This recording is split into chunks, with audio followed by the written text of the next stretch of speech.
welcome. I am so excited to be here with you for our inaugural recording of Women in Leadership. This is a mentoring story, and so I want to just take a moment and welcome Andrea Staskiel and Donna Highfill to this first show of LeadingAge Virginia.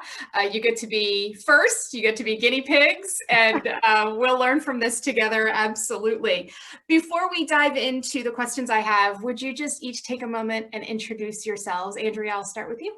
Sure. I'm Andrea Staskiel, and I am the Executive Director of Warwick Forest, which is a retirement community in Newport News, Virginia. It's a life plan community, and I'm also on the LeadingAge board for Virginia. So very excited to be spending this time with you, Melissa and Donna. Thank you. And Donna? Yeah, I'm Donna Highfill, and I've had my own consulting firm for over 20 years now, Donna Highfill Consulting. I'm also a principal at DLG Strategic, specializing in change and performance and coaching for women. Great. Well, I neglected to say who I was. I'm Melissa Andrews, President and CEO of LeadingAge Virginia. And I'm really excited to dive into just the story of how you two met and how you've supported each other through this kind of ongoing mentoring relationship, I know friendship that you've grown over the years. So just if you could, how did you meet? Yeah, you start. Okay, so it was years ago, 20 plus years ago, and I was working for an insurance agency at the time, so I wasn't in senior living at the time, and I was an office manager in a small office, but I was part of a larger organization, so there were offices all over Virginia. All with about 4 to 5 employees. All of those 4 to 5 employees were in charge of sales for insurance. And so the principal and owner of the organization hired Donna to help us improve on our sales skills. And we had different meetings, off-site, on-site, things like that. But I was very offended that at age 21, 22 years old, I was very offended that he felt that this was necessary, especially for my office.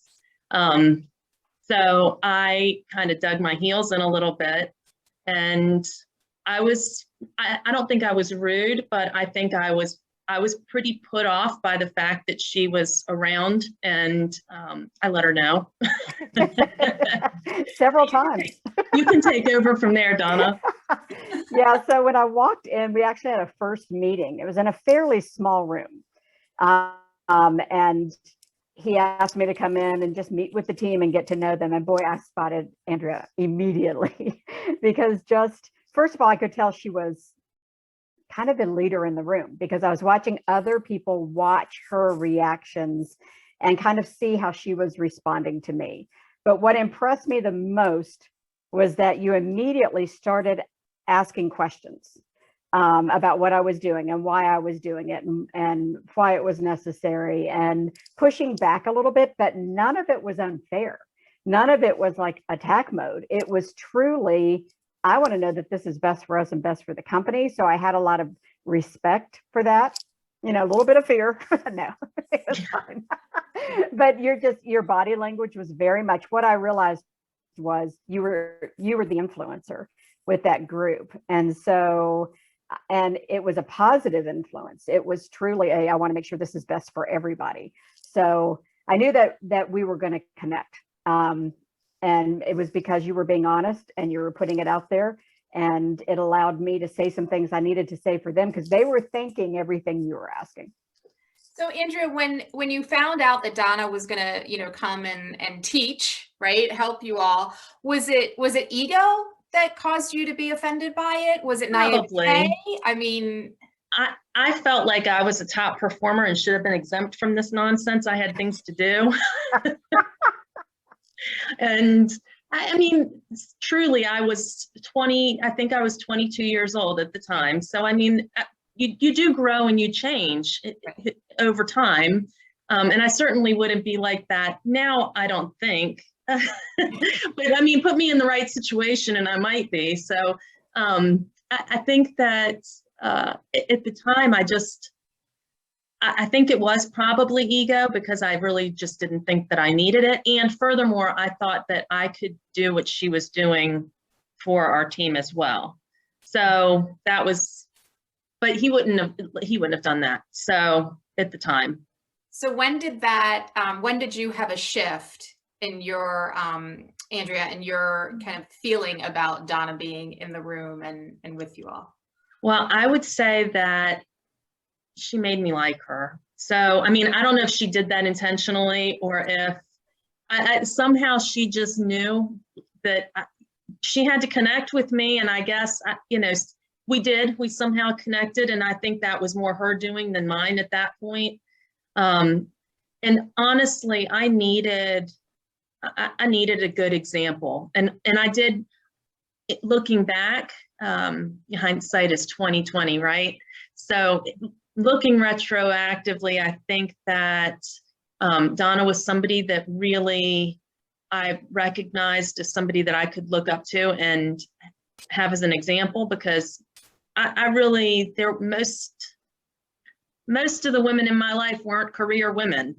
So I think that her being a career woman and, doing that every day was something that I aspired to be, and didn't really have a good example of in my life. So I think that, I don't think I recognized that at the time, but I think now looking back, that was something that made us connect, because I wanted to learn more about her profession, how she got where she was, those kinds of things. I really wasn't concerned about her sales, sales teaching, but I wanted to learn her. So I think that was, for me, where we connected. And it sounds like at the beginning, when you first knew of this idea, as being kind of the first woman that you knew that was going to be on this career path, you had something to prove in and of yourself. It's like when you're the first kid to go to college in your family, right? You feel like you have this immense responsibility and something to prove. Donna, you said that when you walked in the room, you could see that Andrea was a natural born leader and that she asked good questions. Was there any part of you that related to kind of her, I don't know if it was an overt attitude that she had when you came in, but besides the natural born leader and the good questions, did you see anything of yourself in her, I guess is really my question. Oh, that's part of the reason that I liked her. Because I saw me. I thought, oh, no, I truly did. We connected on we connected in a couple of ways. Number one, we were both thinkers. So really, from a Myers-Briggs perspective, thinkers have a tendency to be able to kind of go at each other and enjoy the debate and be fine with it. And I think that worked in our favor. So it really wasn't about hurt feelings as much as I was intrigued. And I saw someone who was strong. I saw a female who was strong, and the group was all female.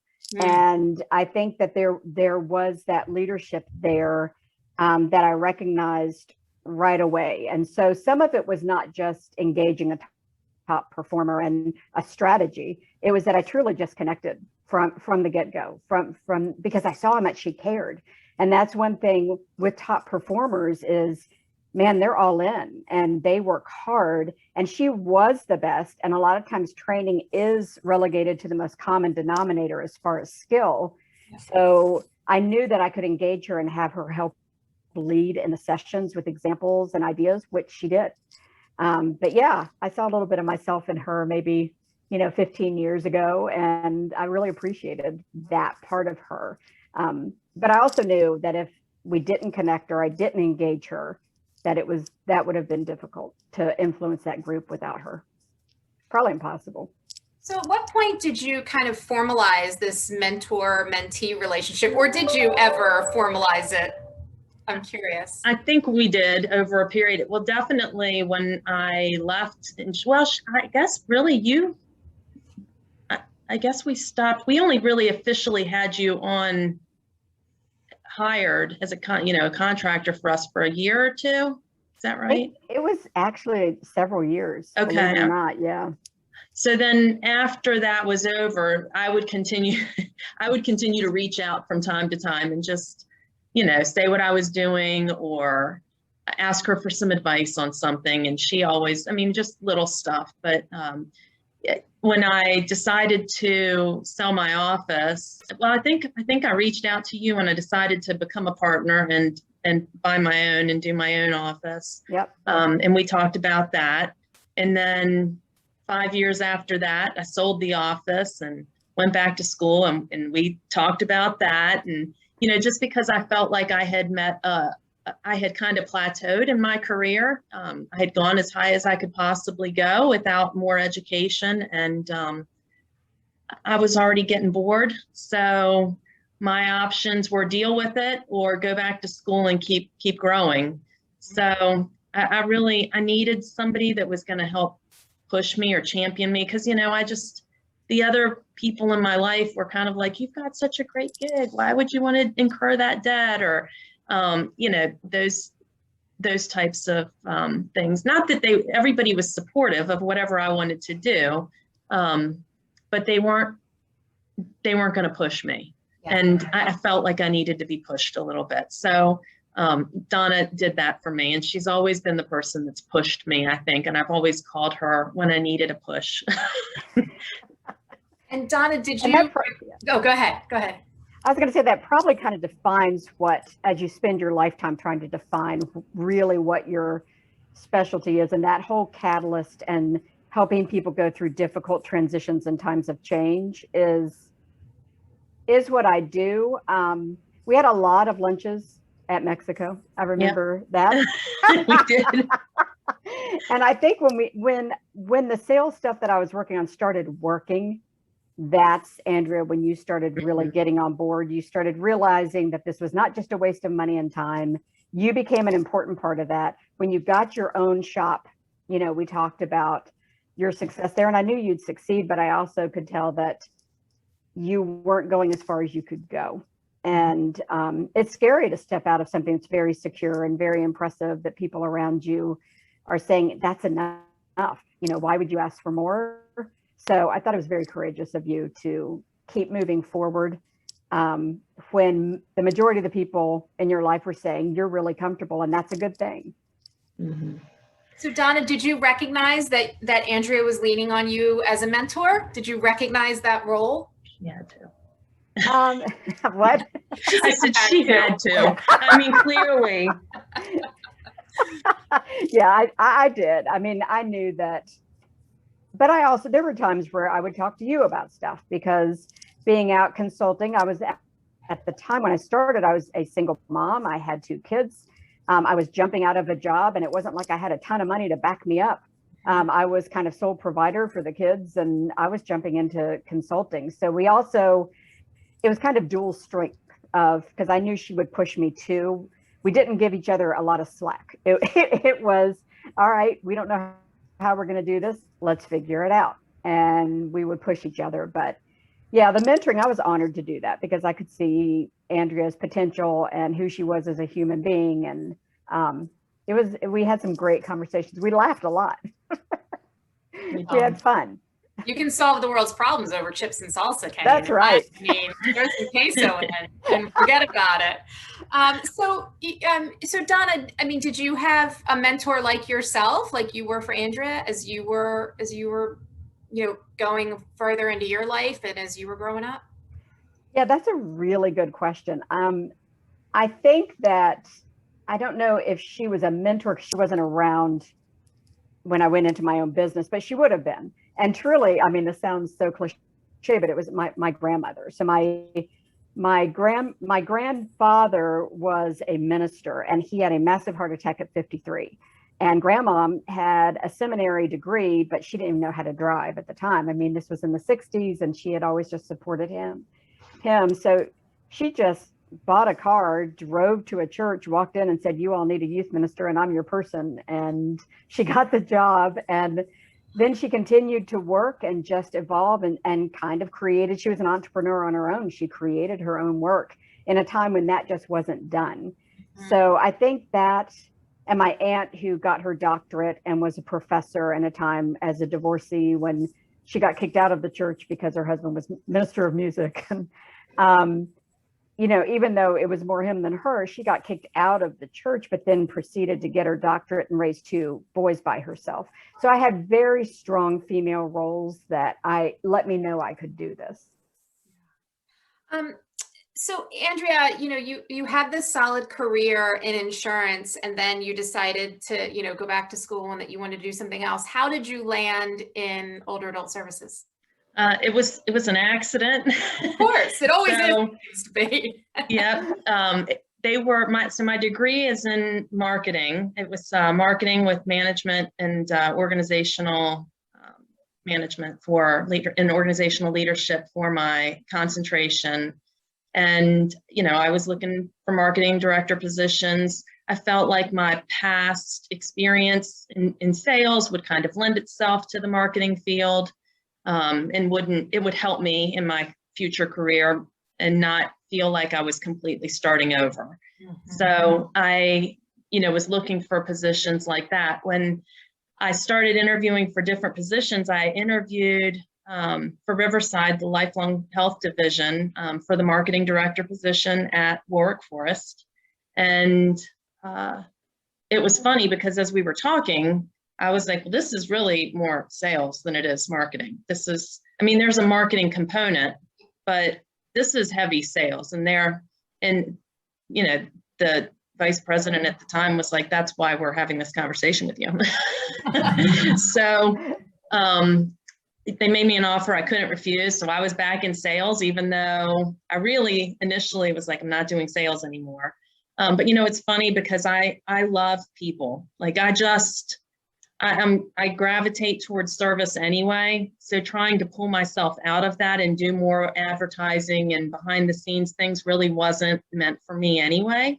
Mm-hmm. And so I landed here, and I've been doing different things ever since. So I probably about 2 years into my position as marketing director, I started an administrator and training program through the health system as well, which was a 1,600 hour process to get my nursing home administrator's license. And so I did that while I was, employed in that position.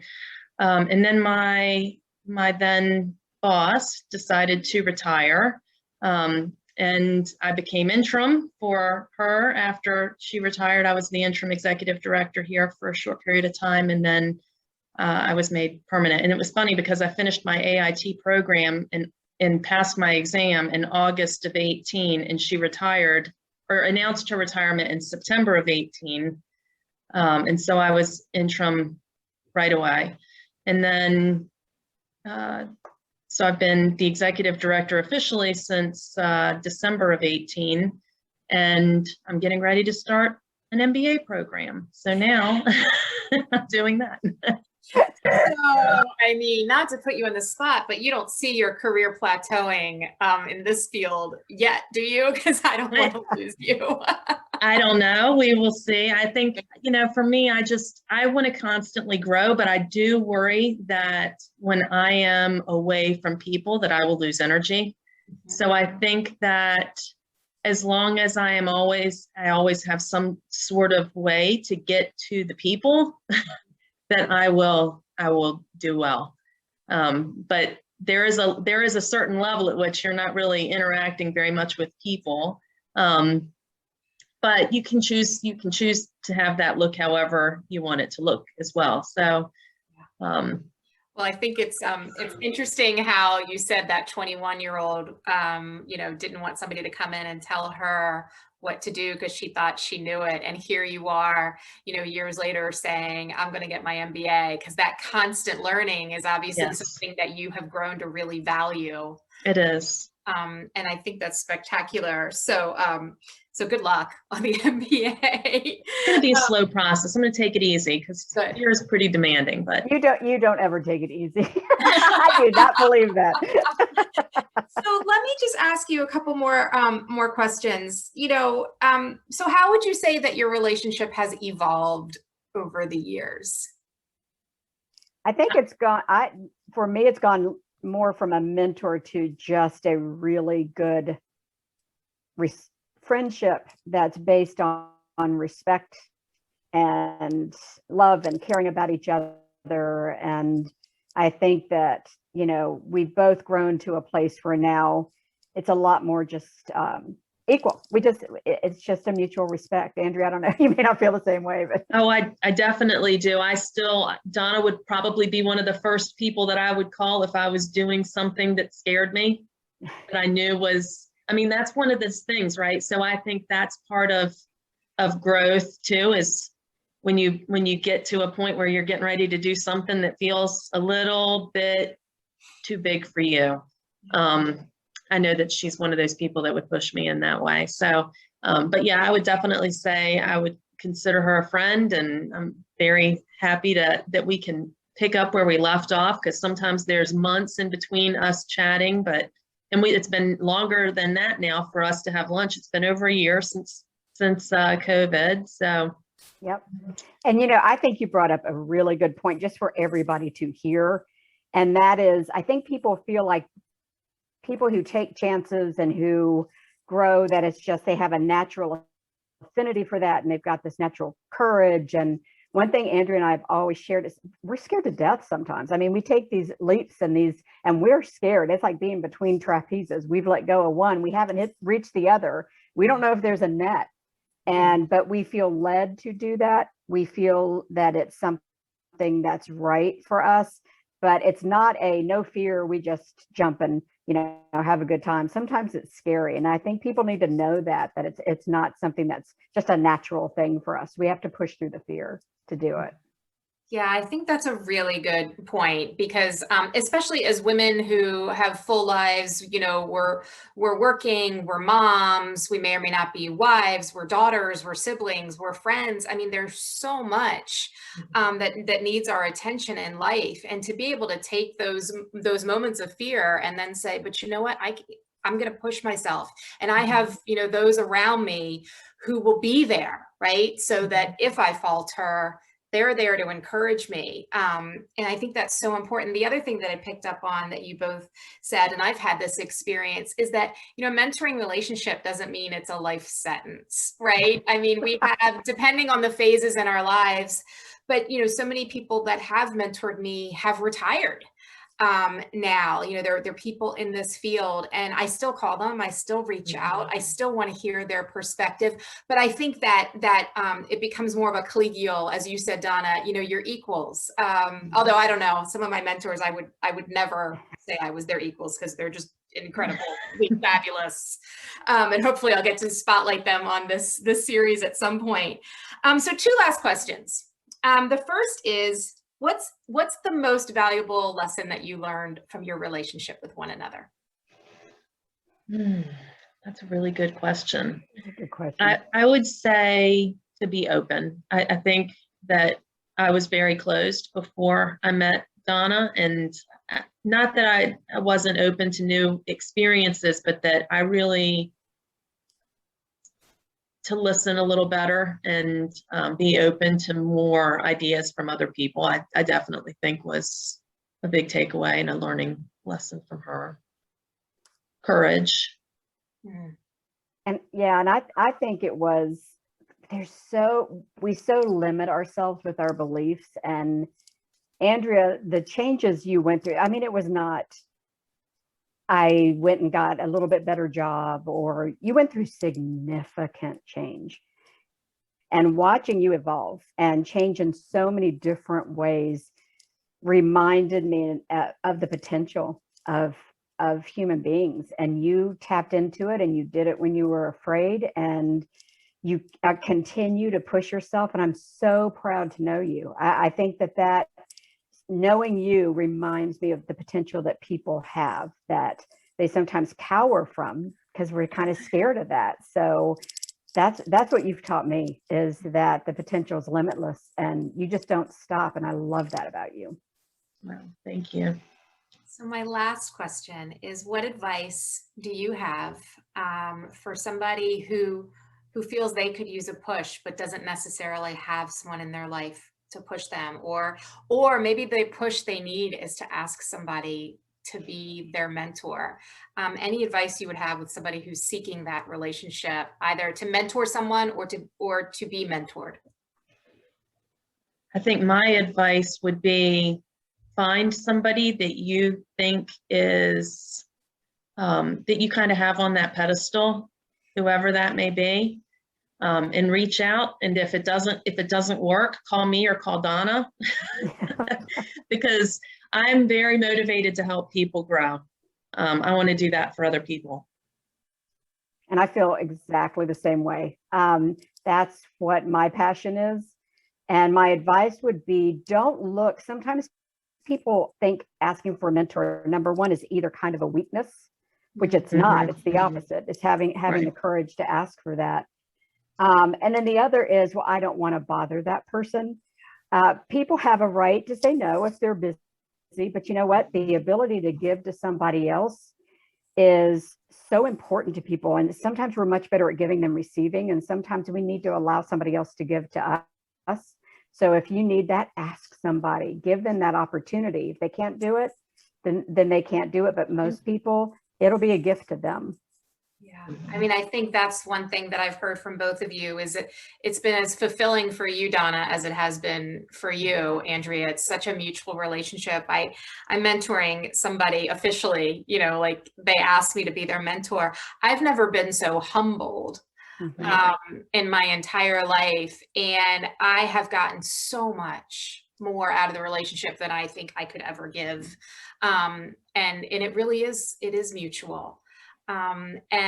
And I have a feeling somebody might take you up on your offer because you're both just extraordinary women. And I do want to say, even though we're focused on women supporting women, you know, I have had extraordinary male mentor in my life and male mentee, and there's room for everyone. But I do think that one of the things I took away from you that was unique about your relationship is, you know, you saw something of yourself in the other person. So that relatability, I think, probably really helps further the relationship as well. Well, I want to thank you. Is there anything else that you haven't said that you definitely want to say before we end our time together? I can't think of anything. I would just say for women, one thing that I see over and over again is we feel we need to have to do it all and do it all well and be great at everything because we're afraid if we slip on one thing, we'll be seen as not being effective. And I think we've had to battle that. And I think women need mentors and help, and they don't have to be perfect at everything. Anybody who's going to take leaps is going to stumble. And if you're not stumbling, you're not taking leaps. So have the courage to do that. I think that's so important. And I've been listening to a podcast recently. I can't remember the name of it. Oh, let's face it, I probably saw it on TikTok. But it's this whole notion of what am I gonna let go? And you know, for some, it's I'm not gonna clean my own house, right? Or for some, it's I cannot take homemade cupcakes for my kid's birthday to school. Like, hello, I'm going to Publix or Wegmans to pick up those cupcakes. You know, it's figuring out what's your real priorities. What do you need to? What do you feel driven to excel in? And being okay to say, you know what, we're getting frozen pizza tonight. That's right. That's right. And I think that is really hard for all of us. And I think that, you know, Facebook makes it even harder, you know, when you see people's magical holidays where everything, you know, I call them the Pinterest moms who are so talented and they make everything magical. And I'm an Amazon mom. Yeah. There's nothing wrong with either of those. My kids thought that powdered cheese was the real cheese for years because I made their macaroni and cheese from a box. And my sister was so mad at me. She's like, your kids don't even know what cheese is. But they survived and they're both successful and they do survive. And if other people judge you, that's their story that they're living. It has nothing to do with yours. You just keep doing what you need to do. I had somebody clean my house. That's the first thing I did when I started making decent money. And I've never cooked. So they all survive. It's all right. That's right. You know, I read some research on, and I share it actually every so often, on the effects of working women on their children. And it's interesting research, but they found that in particular boys, and I have boys, they are better at doing household chores. So my boys do cook. And, now it's cheating a little bit. I order the home chef things or those kind of things, but they come in and all the ingredients are there. There's no excuses. There's a recipe card, and, they make dinner and have it ready when we get home. They're teenagers now. So, they are not afraid to clean the house. And my 18-year-old, he cooks dinners for his girlfriend, and he's, proud of that. So I think, well, that's good because I didn't have time to cook. See what they've learned? That's awesome. That's fantastic. And the last thing I'll add, my stepdaughter is 19. She's a sophomore in college, and I want her to listen to this because I want her to understand that, your major doesn't necessarily dictate your career. Your career doesn't necessarily dictate your life, right? You are an example, both of you, of women who made changes.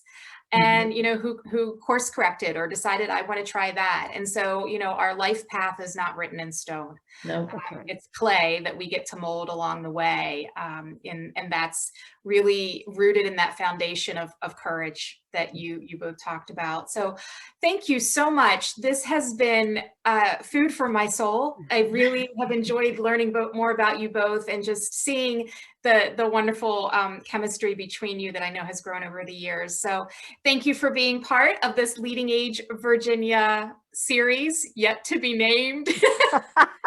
We will figure that out before we release it. We'll cut that part. We'll edit that out. Thank you for having us. This was great. Yes, oh, you're thank so you. welcome. You're so welcome. Wow, Paula, I don't know about you, but I am just incredibly inspired by Donna and Andrea. What struck you the most during that conversation?